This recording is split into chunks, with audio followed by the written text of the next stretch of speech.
What started is I saw an article on Barstool Sports where Dan Katz, Big Cat from Barstool Sports, was writing about this. I think he's been going after J.J. Watt about social media for a year or so, and Dan joins us now. Is that how long this has been going on, Dan? It's been a couple of years. I would say that I don't know if it's something I should be proud of, but I am the preeminent J.J. Watt social media hater probably on the internet right now. What first bothered you? You know, I think that it's very tricky. You guys had a great discussion. You have to add an element of self-deprecation into your social media game. You can't be the guy who's always at the gym. I think, obviously, Twitter is a cynical place. You know, you guys had Jim Nantz on a couple of weeks ago. He was talking about the cynicism that's all over Twitter. People don't like people who are always happy, always, you know, I woke up this morning and I wanted to go to the gym and I wanted to save lives. People have bad days, and not being able to show that element, I think, becomes disingenuous and obviously looks kind of fake. So you did want to go to the gym and you did want to save lives in that order. Is that what you're saying, Dan? I never want to go to the gym, and I always say that I never want to go to the gym. So that helps my social media game. Do you think that J.J. Watt truly believes in what he is sharing with you as it's real and you know, it comes from a good place? So that's really the million-dollar question here, because I do think he's obviously a very good guy, and that's not what the discussion is. We're not saying J.J. Watt's a bad person. He's obviously a very good person.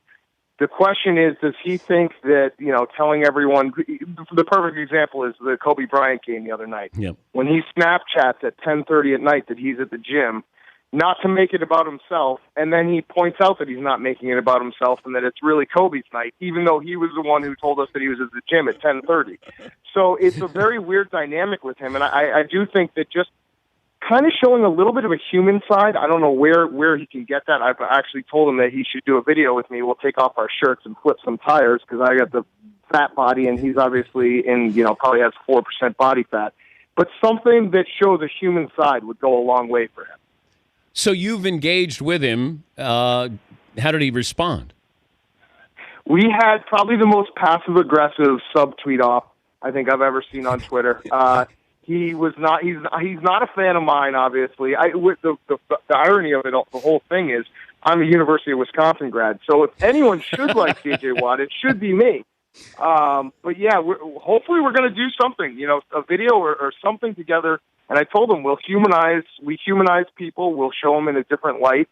But it's a tricky spot for him. I also noticed you guys were talking about the sunsets. The key for a sunset is you have to use the black and white filter, because everyone uses filter on sunset. So you take the black and white filter, you put it on the sunset, you can't see the sunset. That's how you make fun of yourself on social media. Seton, are you writing that down? Black and white filter. I did that. I throw a nice sunset, and I'll make it black and white, and everyone will get mad. Like, we can't even see the sunset. Well, that's the point. So maybe that's all J.J. Watt has to do. Well, he's not, and it's not just J.J. Watt, because the more popular you are, the more people are sharing what you put out on social media.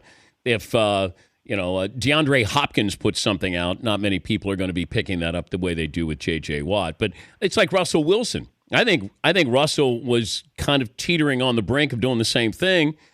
Look, I get it. Ciara's beautiful, and you want to share your pictures, but whatever happened to those pictures being shared by the two people in the picture and not everybody else? Absolutely. Russell Wilson, the distinction I've made, Russell Wilson's a goober, and J.J. Watt's more of a tryhard.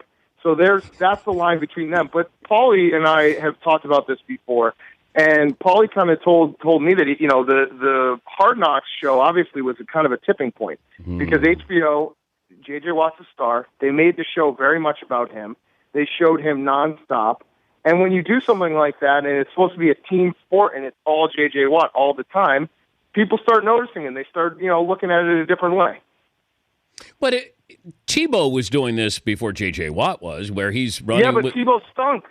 That's the thing. You can't. I mean, Tebow stinks at football. So if you're bad at football and you have that, issue, people looked at Tebow and they said, okay, well, he's maybe a little bit of a tryhard, but he can't throw a pass. So he's not perfect. J.J. Watt wants you to believe that he's perfect, and he's perfect on the field, and he wants you to believe that he's perfect off the field as well. Okay, which athletes use social media in the proper way?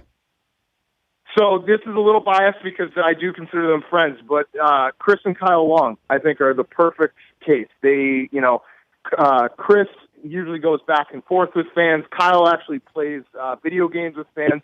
I think those guys are very approachable.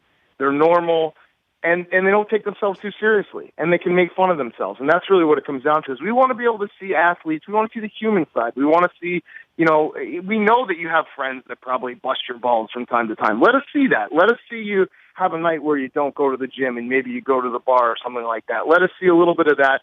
Maybe not all the way to the Rob Gronkowski side, but there's somewhere in the middle that people can, athletes can reach, especially in this day and age. Dan, thanks for joining us. Keep stirring it up. I appreciate it. Thanks, guys. Love the show. All right. That's Big Cat from Barstool Sports. The Dan Patrick Show, weekday mornings on Audience.